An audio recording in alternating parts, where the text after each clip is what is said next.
Hello, everybody, and thank you for tuning in to the Liberty Report. With me today is Daniel McAdams, our co-host. Daniel, good to see you. How are you this morning, Dr. Paul? Doing well, doing well. So well, we're going to address a subject which is not just real easy to explain because it's a little bit complicated legally, and it certainly is complicated emotionally, and it's highly charged, and that has to do with what's going on now with boycotting companies that do business with Israel. Mm-hmm. And there are some companies, some church groups, and different people are saying, you know, we just don't think the Palestinians are being treated right. Mm-hmm. And we want to speak out and make a point. But it turns out that this is construed as not just somebody simply taking and making a point about their sympathies toward the Palestinians. They're saying, well, this is anti-Semitic, it's against Israel, we can't have it happen. And Rubio said he'll solve all this by passing a law and make sure that the states and the entities and anybody who wants to punish somebody for getting involved in a boycott, which makes this point about defending the Palestinians, and the law would allow them to do that, which raises as many questions. And you've made some points already that even the way it's written isn't crystal clear. Yeah. But I think politically it's crystal clear. Politically, it says that anybody that suggests anything to show that there might be a coming together in that area of the world gracefully, it's just not out of it. And our president takes that position too. That it's just not in the cards, and it's been that way. So, but this is, I think, people are sort of exasperated, and they don't like the policy there, and they have a right to do that. But the big question is should they be punished for speaking out and taking a position because they believe strongly in this? But Rubio has a simple answer, because some people challenge this on the First Amendment and say, don't they have a right to speak out and make a point and boycott something? Boycott, is something that Martin Luther King and other peace people, use. So they said that no, under these circumstances, it's not good. But Rubio has a simple answer to that as being a challenge to the First Amendment, and this is and his argument is the First Amendment doesn't apply to Israel. No, he used this as quote. So that should be disturbing to people who are trying to sort these things out and try and be a little bit fair about this. Yeah, and I think the purpose of what we want to try to do today, as much as we can, is not just to sit here and blast the bill, although I think you could easily do that, but maybe to try to explain what the bill actually does. And this is Senate Bill 1. This is the first bill, the signature bill of the Senate. And it has a lot of other stuff. We'll go into a couple of the other things that are in it too, because there's some other important stuff. But what does the bill do? And you really captured it in your opening, because as legislation, it does one very specific thing. But in a political sense, it does something very different. In a political sense, it's more reflected in the title, essentially forbidding boycott of Israel. And there are 26 states now that forbid the state from doing business with any company, and that company can be a private contractor, by the way, who endorses a boycott of Israel. There are 13 states which have that legislation has been introduced. So you're talking about the vast majority of American states have or will have legislation forbidding that state from doing business with a company that endorses a kind of boycott of Israel. So there's a legislation, what it does, we can go into, but the political effect of the legislation. Well, I think the way you explained that immediately suggests that there, even for the legislation, there probably won't be smooth sailing. Somebody's going to probably come up and challenge it and go to the Supreme Court if necessary. But going to the U.S. Senate is not going to have anything fair and balanced. But as a matter of fact, you're not even allowed to use those terms when it comes to promoting peace in that region. Of course, our fair and balanced bounds approach is, why do we have to get so involved in every peace treaty around the world and every border dispute in the world? So that's a little bit different. But, they've been having, problems in that region, and there's been problems between Israel and the Palestinians. And we know, we've met some, Israelis that actually are open to a little bit more consideration for the Palestinians than a lot of our politicians are. Yeah. So, and it's a litmus test. It's a political litmus test, in this country, because even if it's not in any way, even if you can defend it legally and morally, if it's construed as maybe this looks like you're favoring one over the other, you can get some pretty harsh criticism. Yeah, that's true. And the section of the bill was written by Marco Rubio, so no surprise that it's what it is. It's sort of deviously effective, because what it does is it deals with the issue of federal preemption. If there's a dispute between federal law and state law, the federal law will preempt the state law, and that's just what it does. And so essentially, what this Senate Bill 1 does is it affirms that there's no federal preemption to state laws endorsing a boycott of the boycotters. Let's put it that way. Right. So it's a really complicated way of putting it, which is not an overt attack on the First Amendment. It basically tells the states, the U.S. government is telling the states, hey, we have no problem if you decide to refuse to do business with any entity that refuses to do business with Israel. Glenn Greenwald, who we turn to a lot, he's an attorney. He's also a very strong civil libertarian. But he had an article last month that he talks about essentially the political meaning of it is it gives the state and local governments explicit legal authority to boycott any U.S. company that threatens or boycotts Israel. All right. There's another part of this bill, I believe it's in the same bill, but it was an amendment, and that is the Senate voting to tell the president he can't bring the troops home out of Syria, and the bases have to stay there. And which seems, to me, this is sort of fascinating and sort of demonstrates the chaotic way we legislate. We have a president, and it wasn't Trump, it was Obama, that decided we had to fight a war to keep Assad in power. And there was no declaration of war, no vote for it.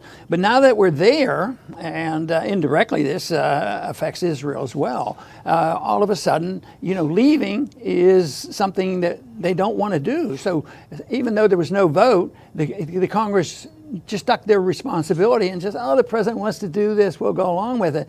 But now Trump comes along, and at least he made some pretty good statements. We wonder if it'll ever happen. I have my doubts if we'll ever really leave the way we'd like to see our military leave Syria.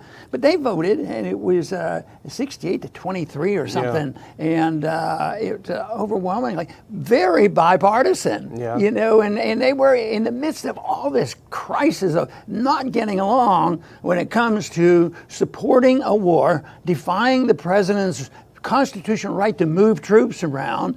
They come together and say, we want war. The president doesn't have a right to move the troops at pleasure, and we will deny him this right to do it, which I think should raise a constitutional issue, because, one of the things that Congress can do is deny funds for certain, foreign policy adventures. Deny funds, you can't do such and such. Yeah. But what about denying funds for allowing the president to move troops? When we wrote some legislation, we were always careful not to overstep in the bounds of the president to being the commander-in-chief. I think this oversteps the bounds and say that we're going to prevent you from spending any money on removing the troops, which is pretty bad. But the whole thing is this is a hot button issue, and unfortunately, I've come to the conclusion we're going to have bases, and we're going to have people in Syria for a long time to come. It also involves Afghanistan. Yes, there's some peace talks there, and it's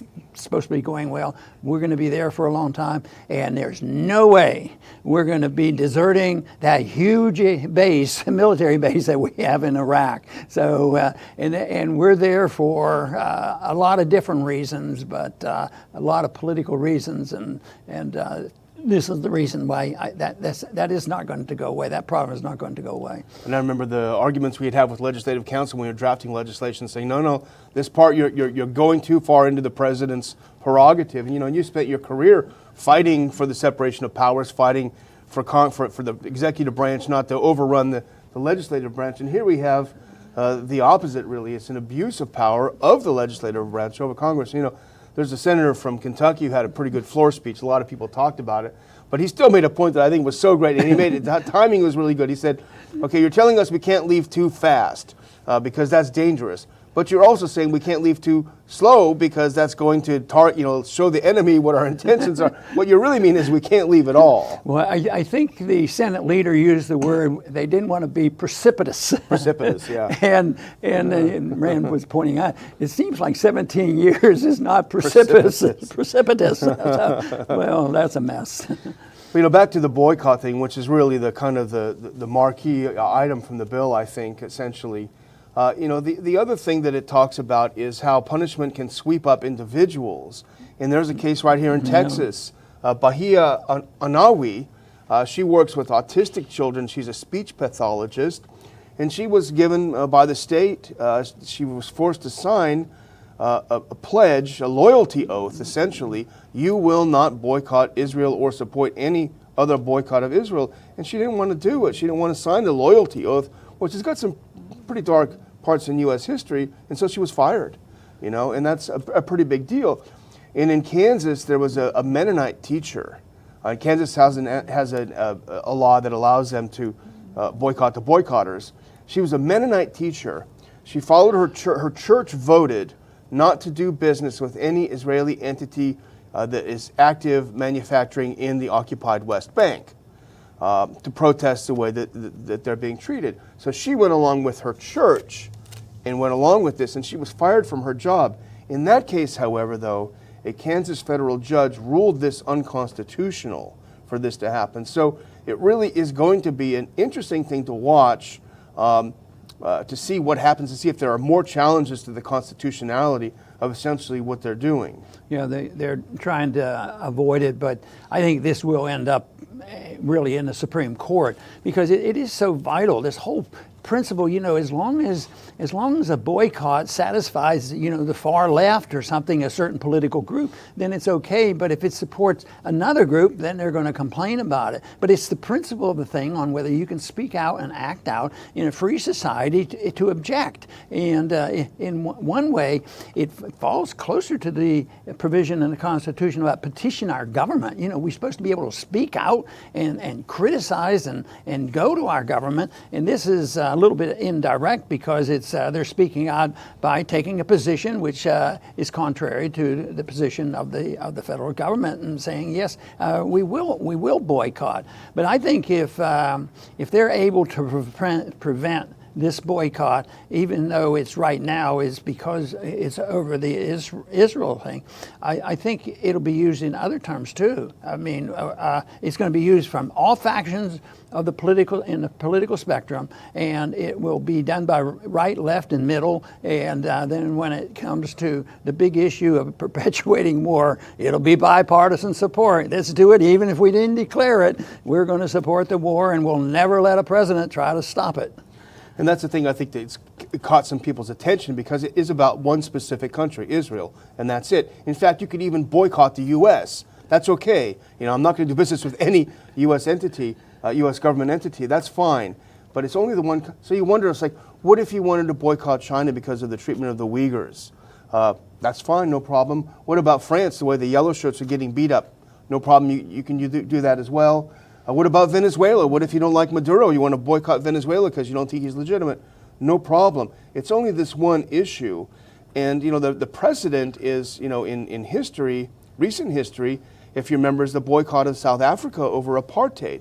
The way the blacks were treated in South Africa, that was a big movement in the U.S. They didn't like it, so they were boycotting South African goods. And a lot of people give that boycott a lot of credit for making some changes. At the very least, people were allowed to express their opposition to the policies of that government. No, I think I think the boycott is basically a libertarian principle and one way of non-violently opposing something. But when the people in charge don't like what you're doing, and if you have any success, then they try to come down hard and not defeat it on principle, but defeat it by government force, government law, and threaten you and say, you better not do it because we're going to punish you for this. But hopefully, somebody will learn a lesson here, and it'll be explained that free market approaches and boycotts are healthy, and you have to, pick and choose. If you don't like some, then you don't then you don't have to boycott, or you can support the boycott. But this whole thing about saying you can't boycott or we're going to punish you, I think is a very dangerous move.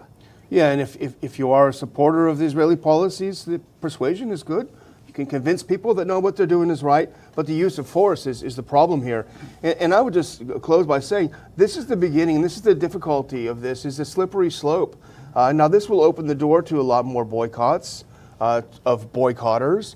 But Ben Cardin, who's a senator from Maryland, he introduced legislation that would actually criminalize supporting boycotts of Israel with actual jail time and huge fines. That bill had a lot of support, bipartisan support in the Senate, until the ACLU, thank God, stepped in and said, "This is crazy. This is bad." And then a few Democrats started dropping off, and the rest. So this is a slippery slope toward criminalization of having a political view that goes against the prevailing wisdom in Washington. And I think we should pay attention and try to nip something like this in the bud, Dr. Paul. Very good.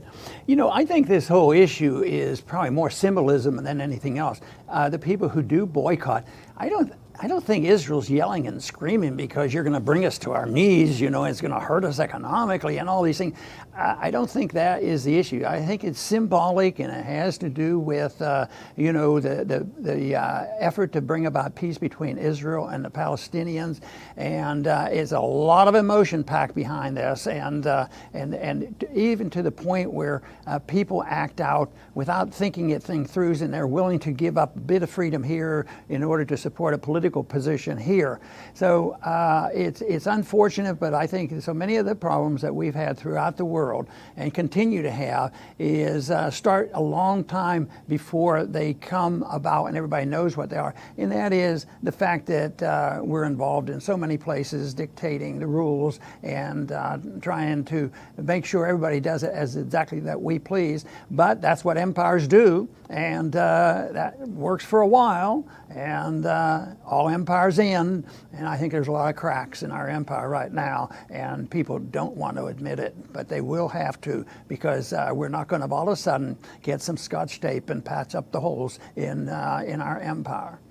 I want to thank everybody for tuning in today to the Liberty Report. Please come back soon.